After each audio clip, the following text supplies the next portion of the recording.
A dica de livro hoje é O Doente da Ponte, escrito por Patrícia Raihoff, editora Brink Book.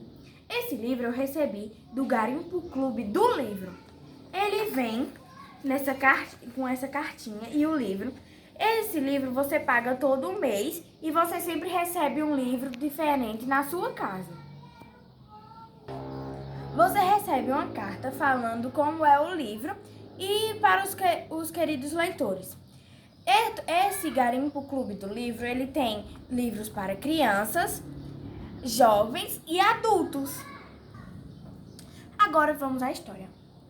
Esse livro fala de um menino que sempre ia para a aula. No primeiro dia ele não queria se atrasar. Sua mãe deu um beijo, ele engoliu o café da manhã.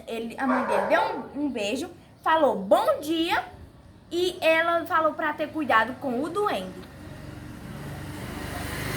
Toda vez ele atravessava o campo, subia no morro e desceu por um longo caminho. Quando chegou na ponte, ele sempre aparecia um duende. E ele falava assim: esta é a minha ponte.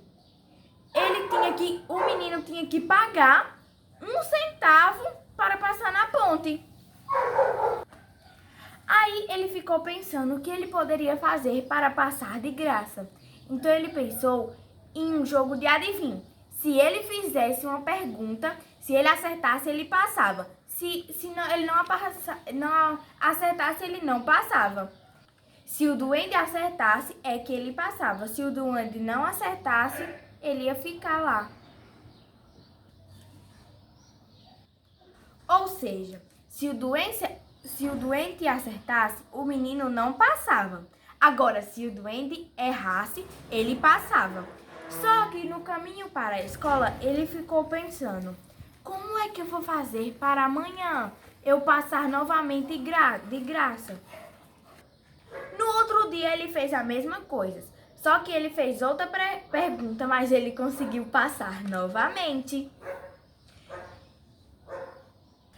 Sempre que ele conseguia passar, que ele estava voltando para casa, o duende sempre ficava chateado, porque a mãe dele sempre falava que o menino estava enganando ele. E assim, todos os dias acontecia isso.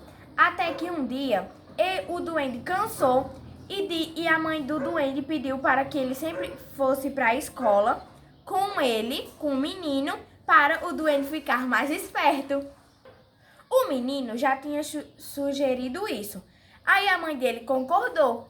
E a mãe dele concordou para que o duende ficasse mais esperto, porque ele estava precisando. Afinal, a escola nos torna mais inteligente. Muito mais. Eu aprendi uma coisa com este livro, que a gente tem que estudar, ler, para não ficar para trás. Eu amei este livro, O Doente da Ponte, da editora Brink Book. Assine já o seu Garimpo Clube do Livro para todo mês você receber um livro. Tchau!